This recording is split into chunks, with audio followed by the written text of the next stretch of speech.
OK, donc maintenant, on va faire une recette de piment farci. Alors, ça va vous prendre du steak haché, des piments, donc vous calculez le nombre de personnes que vous avez, 2 sauces tomates, sauce pour pâtes, la tomate et basilic 2 fois, 2 sachets de soupe à l'oignon, 2 oignons, du fromage râpé et bien entendu là, du riz basmati et de la poudre d'ail, du sel, etc. Donc, on commence la recette. Alors, moi, je mets 4 tasses de riz. Donc, 4 tasses de riz dans mon cuiseur de riz. Je vais rajouter de l'eau et on va laisser cuire.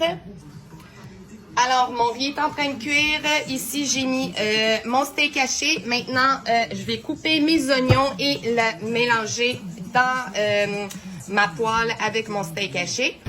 Alors, mon oignon est coupé. Je vais venir le mettre à mon steak haché et on va brasser jusqu'à ce que tout soit cuit. Dans le fond, le steak haché et l'oignon presque caramélisé.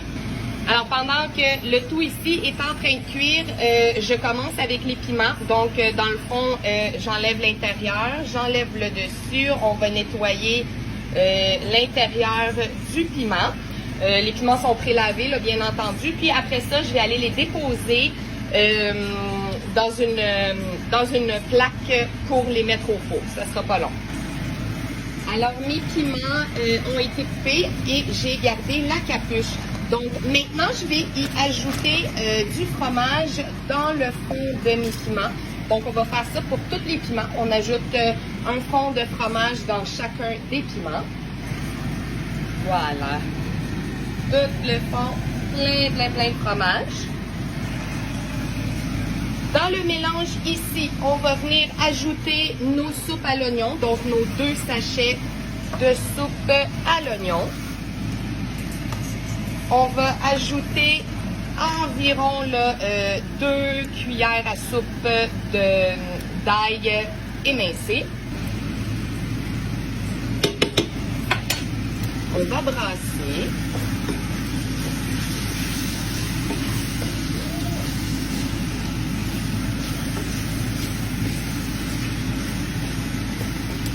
Alors, le riz est toujours en train de cuire, donc on va attendre pour le reste parce qu'il va falloir qu'on mélange le riz et les autres ingrédients pour aller dans les piments.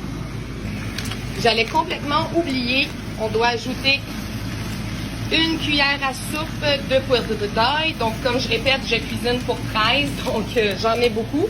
Et la fameuse sauce que personne est capable de dire le nom de la Worcestershire, hein, on va dire que je l'ai eu.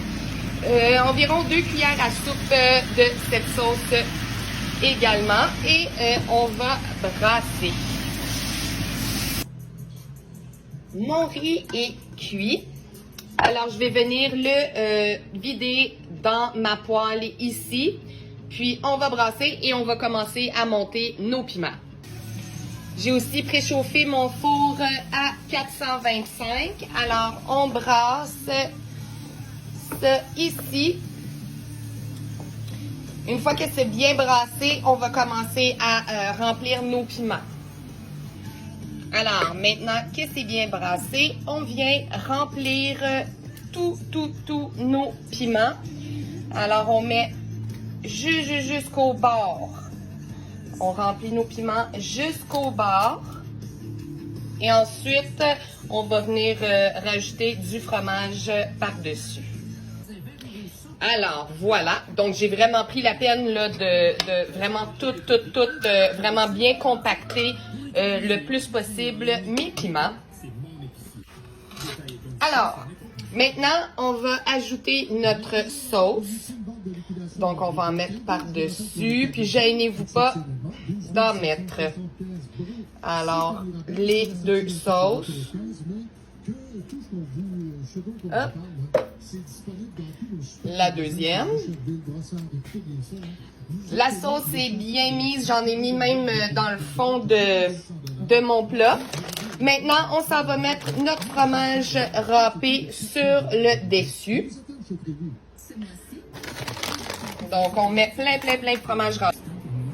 Une fois qu'on a terminé de mettre tout le fromage, là ici c'est sûr qu'il va nous rester là, un petit peu de riz. Fait que vous pouvez donner ça aux enfants qui dégustent pendant la cuisson. Alors nos beaux capuchons qu'on a gâtés, on va venir les déposer par-dessus nos piments pour faire ça beau. OK? Alors on va couvrir avec une pellicule en aluminium et on va mettre ça au four pendant 40 minutes. C'est couvert, on le met au four. Une autre chose, j'ai oublié de dire, assurez-vous de bien le couvrir, OK? Parce qu'on veut vraiment que ça fasse comme une... quasiment comme si ça bouillerait ou comme si on ferait quelque chose en papillote. Donc, couvrez-le bien pour que le piment vraiment cuise bien. Donc, super bien couvert, on met ça au four à 425 pendant 40 minutes. Et il va falloir nettoyer la surface de travail. Ah, beaucoup mieux.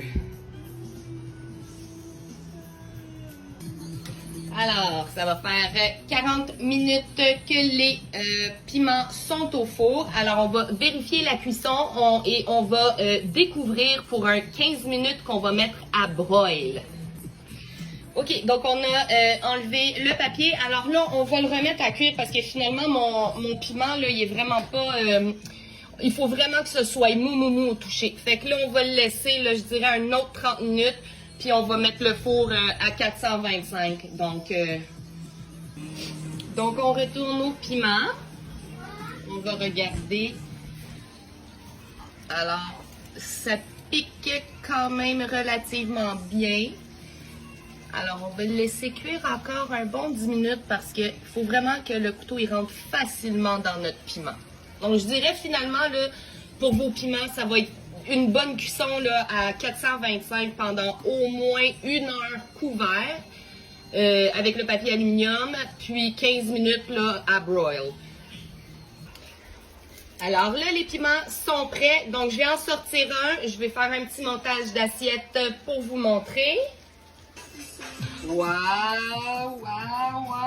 Je vais le couper en deux. On va regarder l'intérieur ensemble.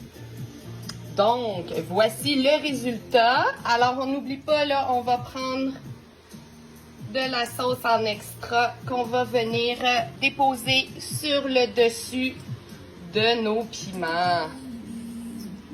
Écoutez, délicieux. Délicieux. Bon appétit!